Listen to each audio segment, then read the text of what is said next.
As promised, a debate over the Electoral College. We're going to start with Rob Ritchie of Fair Vote. He is executive director and founder of the organization. Mr. Ritchie, does the Electoral College still work for American democracy?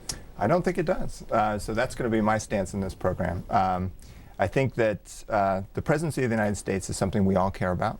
And what I'd like to see on election night is, as the votes are coming in, they're being counted, and the numbers rise, that we see numbers and we can recognize that one of those votes is ours.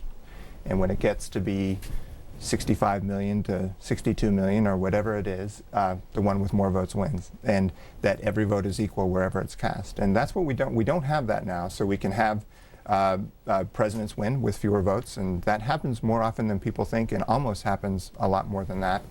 And that, of course, is a problem. And I think fundamentally what happens every election is that there's a few states that get all the attention, and their votes are magnified, and their votes really count. And that's maybe 10, 12 states at most. 98% of money in campaign visits was in just 15 states this cycle in the fall. And then the rest of the votes are really diminished. They're miniaturized, and those votes don't count in nearly the same way. And I think we should have a system where every vote's equal. At the other side of the table on this issue, John Samples, who is the director of the Cato Institute's Center for Representative Government.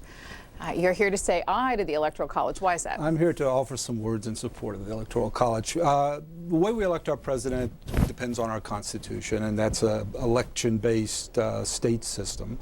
The states were all, and it's part of a system in which was designed to be federalist in nature, in which the states have a significant role to play. And in fact, they do play a significant role in presidential elections, in making the rules and in carrying out the elections. And this is part of it. I think the Electoral College is part of maintaining a balance between state and nation, between sort of fragmentation of power and centralization of power. I think that's an important thing. If we move to a direct election, what I would think of as a national democracy, we're going to change the regime in important ways. And I think it's a change that is actually fundamental and should be done by, if it's going to be done, should be done by a constitutional amendment. Right now, in other words, the system we have, the Electoral College, is important to having what I would think of as a compound republic. That's what our Constitution, what the Founding Fathers set up.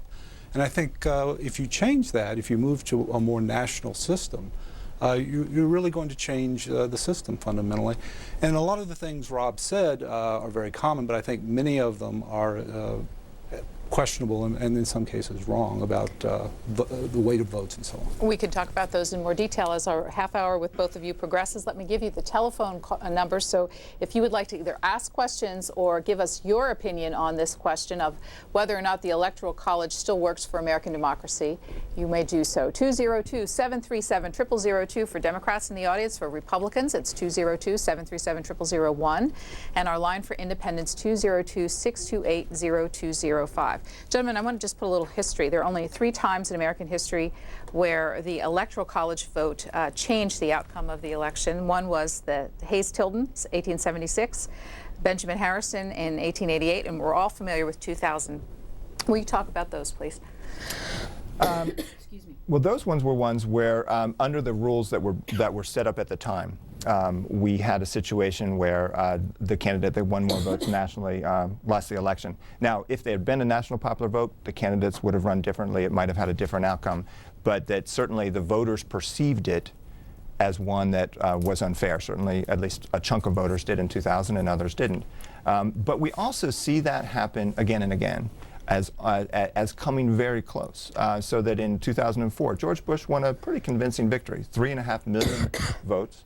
And yet if just fewer than 60,000 votes had switched in Ohio, he would have lost that election, which is why they spend so much time in Ohio and why they spend so much time in just a handful of states. And just to respond briefly to John's point about the magnification of votes, is that this year, 4 states, Ohio, Florida, Pennsylvania, and Virginia, had nearly 3/5 of all visits and all campaign ads in the peak season. Big swing states, those votes really matter. And the reason is that if you happen to lose all 3 or 4 of the big swing states in a close election, you could lose despite winning the popular vote. Could just a question though, could this emphasis on specific states be changed by regional primaries?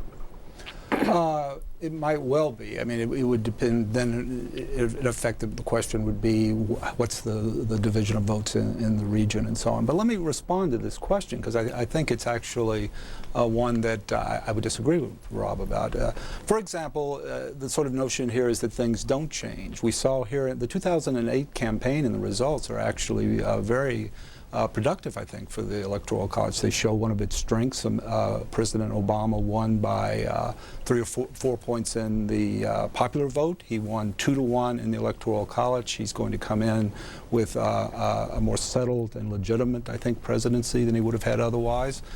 The other thing I would say about this is the states that get all of the attention, and it's not clear that that's true at all, and I'll go into some of those studies later, but I would point out that 5 states in this election that were assumed to be rock-ribbed Republican states forever turned out and voted for Barack Obama in this election. States moved from competitive to non-competitive. So it's not always like the states we're talking about are always going to be states that are taken to be safe for one party or the other.